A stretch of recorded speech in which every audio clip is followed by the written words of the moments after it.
আসসালামু আলাইকুম এভরিওয়ান, সবাই কেমন আছেন? আশা করি সবাই অনেক অনেক ভালো আছেন।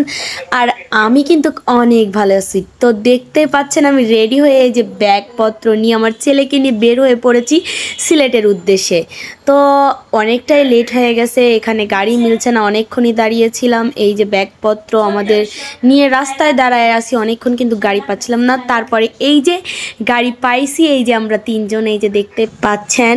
তো আজকে কিন্তু আমরা ঢাকার উদ্দেশ্যে যাচ্ছি, আর যেহেতু আমরা কালকে যাব হচ্ছে সিলেট, তো আজকে একদিন আগে আমরা বের হয়েছি। এইখানে দেখুন এই যে শোভা কিন্তু এই যে এইখানে এসে আগেই রেডি হয়েছিল। শোভার আব্বু, শোভার হচ্ছে ভাইয়ের ছেলে। তো মূলত আমাদের ট্রেনে যাওয়ার কথা ছিল, কিন্তু ট্রেনের টিকিট পাইনি, তাই বাঁচে আর কি। আর আমাকে কীরকম লাগছে অবশ্যই কমেন্ট করে জানাবেন, কারণ খুবই ক্লান্ত হয়ে গেছি, তাড়াহুড়োতে বের হয়েছি, বেশি সাজগোজ করতে পারিনি। এমনিতে খুব সিম্পলভাবে আমি সাজি।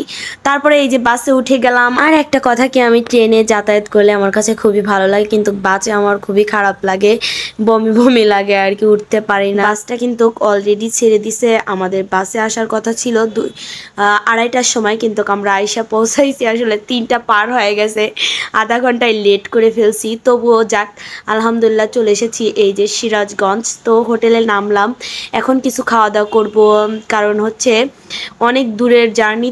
তো এখান থেকে সোজা কিন্তু আমরা যাব হচ্ছে শোভার মামার বাসায়। ওইখানে গিয়েই আমরা হচ্ছে রেস্ট নেব, একদিন রেস্ট নিয়ে তারপর হচ্ছে আগামীকাল আমরা যাব। তো এখানে দেখুন শোভা কিন্তু আগে ভাগে খেতে বসে পড়ছে। এখানে ডাউল, আলু ভাজি, তারপরে হচ্ছে আর কি নেওয়া হয়েছে, একটা হচ্ছে ভাজি নেওয়া হয়েছিল, কি যেন একটা ভাজি। যাই হোক, আমিও এখানে খাওয়া দাওয়া করে নিলাম। অনেক ক্ষুধা লাগছিল, কারণ হচ্ছে বাড়ির থেকে তাড়াহুড়োতে খেতেও পারছিলাম না আসলে। যাই হোক, এইদিকে যে আলিপের আব্বু কিন্তু সেও কিন্তু খাচ্ছে আমাদের সাথে বিচারাটারও দেখেন কি অবস্থা। যাই হোক, খাওয়া দাওয়া শেষ করে আমরা আবার গাড়িতে উঠে পড়ছি। তো এখন যে আমাদের বাসটা সাইডে দিল, আর এখন আমরা এই যে যমুনা সেতুর পার, আসলে অন্ধকার হয়ে গেছে, রাত হয়ে গেছে, তো এই জন্য কিছুই দেখাতে পারছি না। অন্ধকার আর কি দেখাবো, শুধু অন্ধকার আর অন্ধকার। আর এইদিকে দেখুন আমি, আলিপের আব্বু তো ঘুমা এসে গেছে, এইদিকে আমিও ঘুমা এসে গেছি। আর হচ্ছে আলিপও, এই যে আলিপ কিন্তু তাকায় রয়েছে, আর শোভা দেখেন নদন শুরু করে দিছে, ও ঘুম আসার ভান করতেছে কিরকম করে, মিথ্যে ঘুম। তো আমরা অলরেডি কিন্তু এই যে চলে এসেছি, এখন আমরা নামবো। শোভা তো এই যে বমি করতে করতে ওর একদম জীবন শেষ, ক্লান্ত হয়ে গেছে। আমি ওকে বলছি তোর বমিটা ভিডিও করলেই হতো। তো যাই হোক, অবশেষে কিন্তু আমরা মামিদের বাসায় চলে এসেছি। আর শোভার অবস্থা দেখুন কি একটা, আমার অবস্থা তো একদম, আমি পাগল হয়ে গেছি, কি বলবো, গাড়িতে উঠে একদম পাগল হয়ে গেছি। তো যাই হোক, এই যে দেখুন ফ্রেশ হয়ে নিছি, ফ্রেশ হয়ে এখন কিন্তু খাবার খাবো। আর মামি কি কি রান্না করছে আপনাদেরকে একটু দেখাই। এই দেখুন কত সুন্দর তরকারি, মাছ রান্না করছে।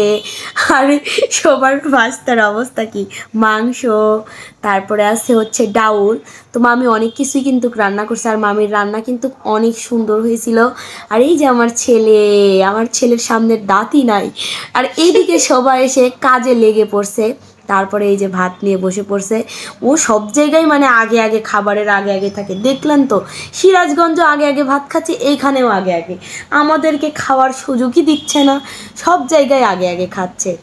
ওরই মনে হয় বেশি খিদা লাগছে। আর ওই যে দেখতেছেন সবার ভাস্তার অবস্থা। তো যাই হোক, আমিও ওই যে খায়া নিলাম কয়েকটা, আসলে অনেক দূর হচ্ছে জার্নি করছি। আর কালকে আমরা যাব হচ্ছে বিমানবন্দরে, কারণ আমরা যেহেতু বিমানে যাব হচ্ছে সিলেট।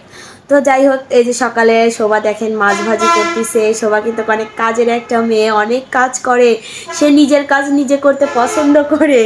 সে দেখুন কি সুন্দর করে মাছ ভাজছে, আবার এই যে মাংস রান্না করবে, তাই না, কত সুন্দর করে উল্টিয়ে দিচ্ছে মাছগুলো। আমি মনে করছিলাম যে ভেঙে যাবে, কিন্তু না, অনেক সুন্দর করে মাছগুলো উল্টায় দিছে, দেখেন কত সুন্দর করে।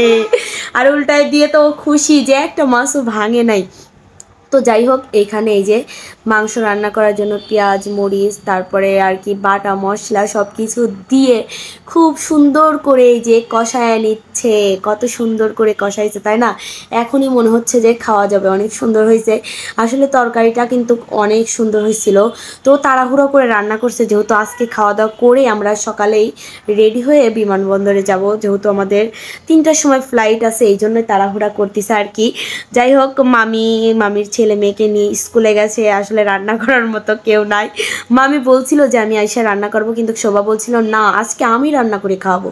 তো যাই হোক, আজকের ভিডিওটা আপনাদের কাছে কেমন লাগলো সবাই কমেন্ট করে জানাবেন। আল্লাহ হাফেজ।